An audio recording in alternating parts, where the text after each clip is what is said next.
is going on, guys? It's Yoji.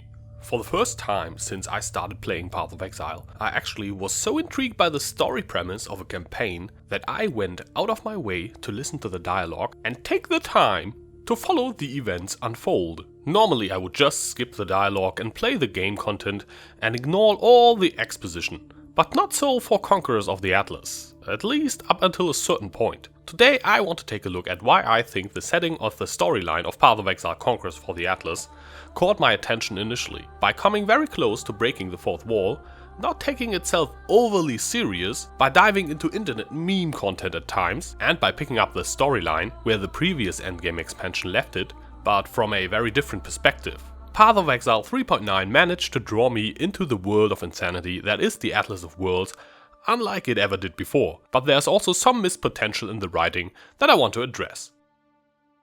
As mentioned earlier, the genius of how the setting picks up the events after the War for the Atlas is what got me to feel invested into the storyline of Conquerors for the Atlas in the first place. As a new exile, you discover Kirak, who in search of his brother Baron discovered an old mechanism. The long-term PoE player of course instantly recognizes it as the map device. This puts the player in a situation where he knows more about what is happening than the characters in-game. Because by playing through the previous expansion, we are of course already very familiar with what the Atlas is. This is the first step to get the player interested. I got curious what changed in that familiar setting. What happened to Zana? Now that the Shaper and Elder are presumably dead, what happened to the Atlas? And what's Kirak's role in all of this? So when we are sent out to discover the Atlas and meet Zana for the first time again, she tells the exile how she tried to seal the Atlas and the exiles who helped her defeat the Elder away, as they have gone mad and the Atlas is dangerous. This of course is the exact storyline we played through in the previous expansion. We explored the Atlas, fought the Elder, defeated the Shaper, Zana's father, found the Shaper's secret weapon and used it to defeat the Elder for good, in the Uber-Elder fight, the final boss fight of the last expansion. The very smart trick here is that the storyline of Conquerors is the aftermath of what could have been our characters from the previous expansion. So basically the backstory of the enemies of this expansion is the backstory of our previous characters from the old expansion. Or at least it could have been our characters. This makes it very easy for the player to get invested into the story, as it basically is their own storyline but from a different perspective. After defeating the Elder, the 5 Elder Slayers, as they are called, kept going back into the Atlas over and over, which eventually pushed them further and further into insanity. The most iconic line Zana has used for many expansions now, when greeting the player character, "Still sane, exile," always had a special place and meaning in the Path of Exile community. While in-game it of course referred to Zana being worried that pursuing the Elder through the Atlas might drive the exile into madness, as it did with her father. The player base also liked to use the phrase when questioning whether or not a player might have gone a bit too far with their grinding. Path of Exile is a loot-based ARPG in which grinding the endgame content, the Atlas, is a major part of the game. But whenever someone goes a bit further than seems normal to farm a piece of gear, collect drop rate data, "Still sane, exile" will be the most upvoted comment in that Reddit post, or one of the top comments in the forum thread. So the fact that the Elder Slayers kept going back into the Atlas, just as the players kept grinding endgame maps even after defeating the Elder, lets the player instantly identify with the villains of this new campaign. This got me personally even further invested. Where did the Atlas and the grinding lead those characters that essentially could have been me, or at least my characters from previous expansions? And this is also where Path of Exile not quite breaks the fourth wall, but dances right on the edge and uses metaphors and plays with the cliches and memes present in the Path of Exile community when it comes to grinding excessive amounts. In this new patch 3.9, the intonation of Zana's greeting, "Still sane, exile," has subtly but noticeably changed. The tone is a lot more suspicious and serious. It sounds more like a warning than a greeting, almost like a threat that she will not hesitate to lock us into the Atlas, like she did with the Conquerors, should she notice the first signs of insanity creeping up on us. It is almost like a warning not to grind too much to the player and the character alike. Once you encounter your first 4 Conquerors, they will taunt you with different lines while running their influenced maps. While all of them are very in character for the 4 exiles, a few of them really stood out to me when it comes to having a meaning outside the game as well. Most noticeably, the Redeemer will ask the exile, "When was the last time you've seen the sun? The true sun?"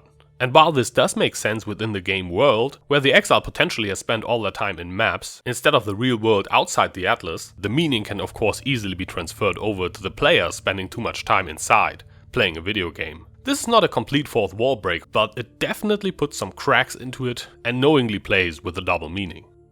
Another very obvious example is that the Elder Slayers have so-called projections. Upon starting each fight, the humanoid exile produces some sort of avatar above their bodies, which will then help to fight you. A snake for the hunter, a divine humanoid for the warlord, an angelic creature for the redeemer, and a mystical looking avatar for the crusader. During the Awakener fight, Sirius mentions that the other 4 Elder Slayers have found strength in their projections, but became reliant on them, something he calls foolish and a mistake he himself avoided. The relationship between the exiles going into the Atlas and developing a projection that they will eventually become dependent on could be seen as reminiscent of the player and their avatar inside the video game, where if you play too much of an addictive video game, you might become reliant on it for escapism. Each of the Elder Slayers had their own vices, which they indulged in more and more eventually got lost in as they were corrupted by the Atlas, denying reality and losing themselves in this man-made dream world that is the Atlas. The Hunter, for example, was a very skilled survivalist and fighter, but succumbed to his own vanity of wanting to be the best at everything. The Crusader was a former Templar, man of faith, but eventually gave up his pursuit of wisdom and truth and began to think of himself as all-knowing. The Warlord was a former master commander in battle, who eventually isolated himself, and the Redeemer was a compassionate and caring woman who grew more and more bitter as insanity crept in.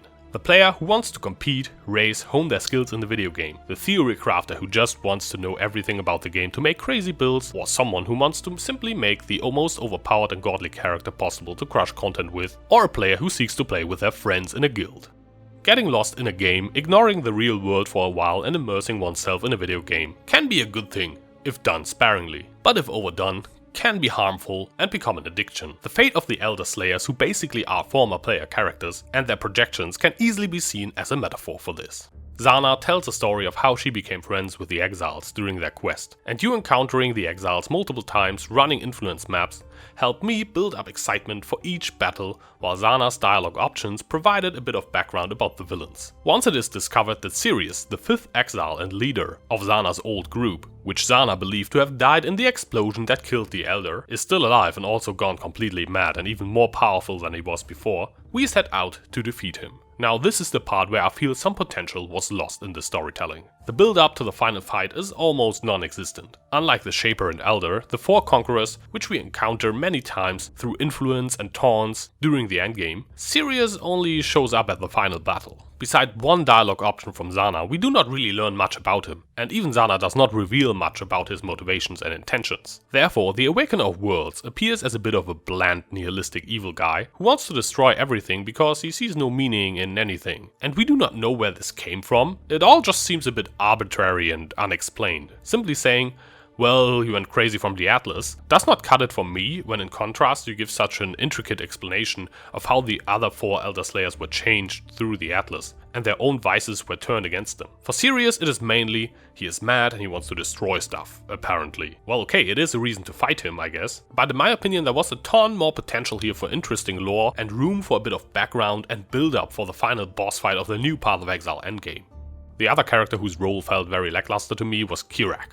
All he does is help the exile find the map device and then track down the Elder Slayers, and he finds out that his brother Baron, the Crusader, is lost in the Atlas, and eventually he dies protecting Zana in the final battle. There isn't really much of a character arc or story here. Not much depth or any interesting twists or events in his story besides going from thinking Zana's a criminal to dying to protect her, with basically no development in between, makes his death kind of feel a bit weird and out of nowhere. So what has generally been a very interesting setting, touching on subjects innately familiar to any Path of Exile player who's played the game long term and grinded a lot, balancing life and playing a grindy video game as a hobby in a healthy fashion is something probably every Path of Exile player has struggled with in the past. A few elements of the storyline fall flat in the end, with a 2-dimensional villain and a quest NPC that has no real meaning to the story as a whole. I still really enjoyed the premise and the metaphoric meaning of the Conquerors of the Atlas storyline. Subscribe for more Path of Exile content. Thank you to all my Patreon supporters